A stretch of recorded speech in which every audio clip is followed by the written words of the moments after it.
as the Executive Director and founder of the Brotherhood of Excellence Academy. We're on a mission of ending fatherless generations by preparing males for empowerment, entrepreneurship, enrollment, enlistment, and employment. Under our empowerment series, we have launched this awesome broadcast called Teaching Boys and Raising Sons. So today, you're going to get an opportunity to hear the teaching side of Teaching Boys and Raising Sons. So we have invited a number of special guests that will walk us through this journey of what does teaching boys look like in the classroom, or what is manhood? What does that mean, and how is that defined? And so you will have the opportunity to hear from numerous males who are walking in this thing called manhood. So we are so excited to have you on our journey today of, again, teaching boys and raising sons. And we look forward to getting started. Let's go.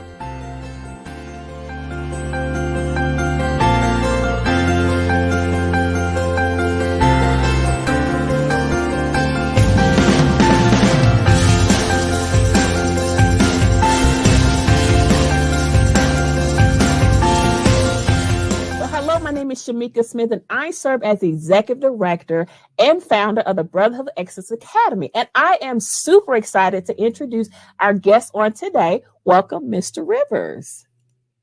Thank you, Shamika. I just want to say big hats off to the Brotherhood of Academy for allowing me to speak today. My name is Travis Rivers. I live in Hampton, Virginia, originally from New York, from Bronx, New York. I'm in the military. I've been in the military for 23 years. I'm currently a Chief Warrant Officer, the Aviation Readiness Officer for the East Coast station here out of Norfolk. And I'm just happy to be here. I'm married, have 2 children, a son, Travis, 15, and a daughter, Troy, 12. Thank you. Excellent. Thank you so much. So I've asked, we're going to have just a series of questions from Mr. Rivers to kind of answer for us. So the first question we're going to ask is, how do you define manhood? How do you define manhood? My definition of manhood, that's an excellent question. I think it's just a process of growing, learning into who you desire to be or become. It's not necessarily a boy turning into a man.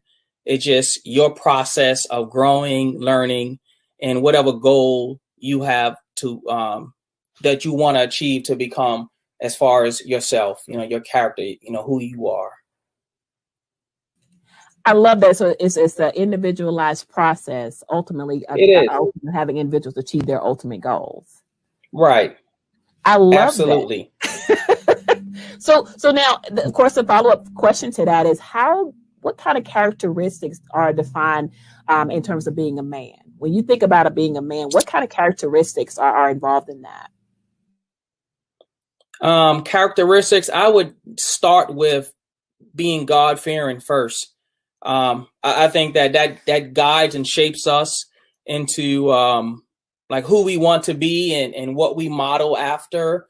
Number 2, I would say you would have to be trustworthy. Honest would be number 3. I think you have to be committed to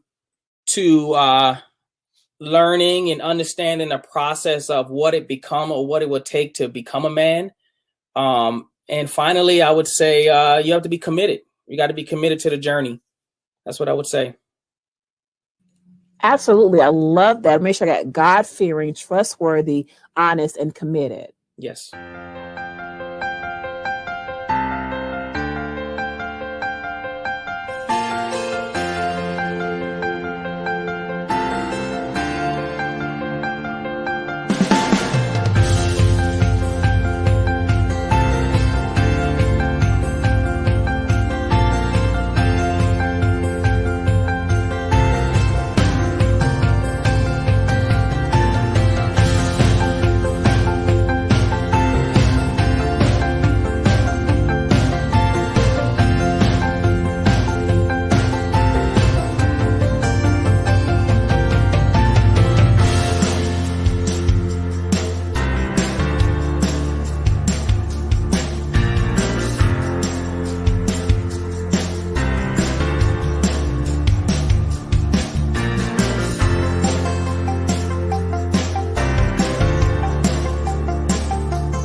I Absolutely. love that.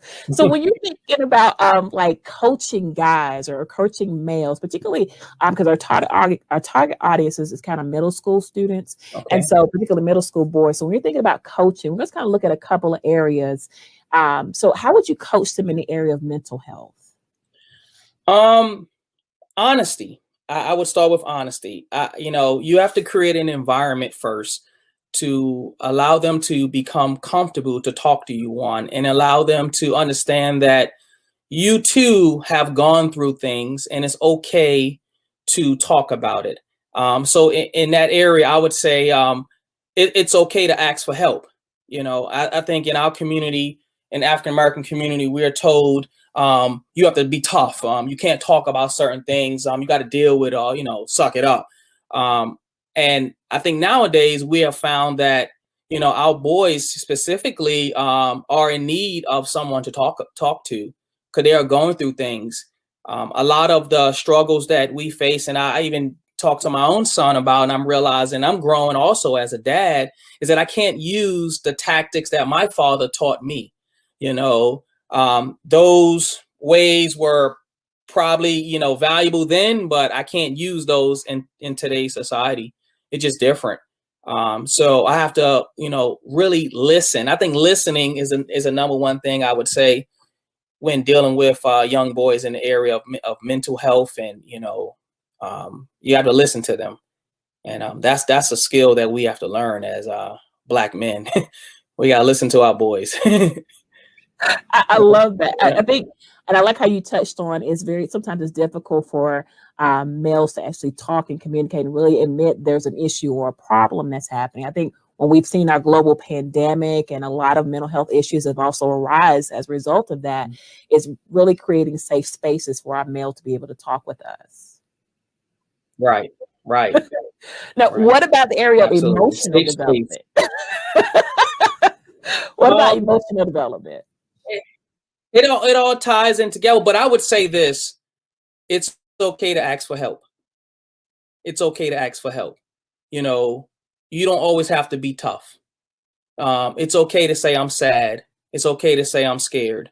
Um, and I think that as a boy, we're kind of told that you have to be all of those things, all the time. But we all go through things, and we are human. We have feelings. And it's not just because you're a boy or you're a girl or you're a man, whatever. We have feelings, so we have to express to our young boys that it's okay to ask for help. It's okay to be honest with yourself and say, hey, I'm scared, and we have to support that. We have to support that. We got to give them a safe space to be able to talk freely, and that's, yeah. Absolutely. I think, and it goes back to that creating those environments where they can actually express themselves and they're not judged or not criticized. Right, right. Right. They're not made to feel like I'm not a man because I shed a tear. Does that make sense? Right, right, right, right, right. I What cry. It's okay. Yeah, yeah, exactly. It's all yeah, right. Let's yeah. release the It's all emotion. right. It's okay. Yeah.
So what about the area of physical development as well? We know that our males, um, particularly at the middle school level, can be very fidgety, and sometimes teachers have an issue with that. But how do you develop them in the area of physical development?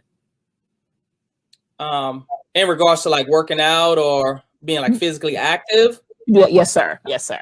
I'm in the military, so I would say that's number one priority that get me through a lot of tough situations. When things become hard, I kind of take it out on the gym. But it allowed me to channel my energy somewhere else or my anger somewhere else. And overall, it's better for me also because it's promoting good health and fitness, So my overall health is going to allow me to deal with life challenges, as they come. So I would definitely say that you have to incorporate being physically active, physically fit into your lifestyle. It's been proven, it definitely helps, Absolutely. It helps that levels of discipline as well. Is what I'm kind of summarizing what I'm hearing you say. Yeah. Yes. Yes. It definitely teaches that. It teaches commitment. It teaches discipline. All those areas tied in one. I love it. Now, I heard you use the term God fearing. So what about the spiritual development of in terms of coaching a young boy in the area of spiritual development?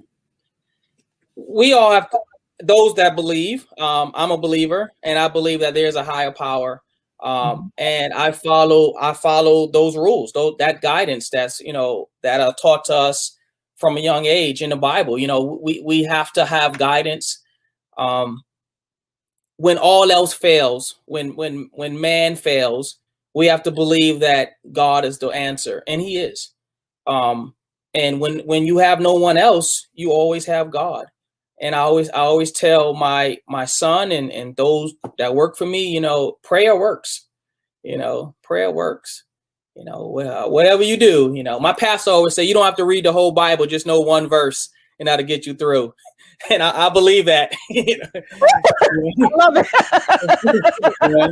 You don't got to know the whole Bible, just know one verse, and that'll get you through. Yes. Whether you're constantly meditating on that one, it's feeding you consistently. Yes, sir. That's right.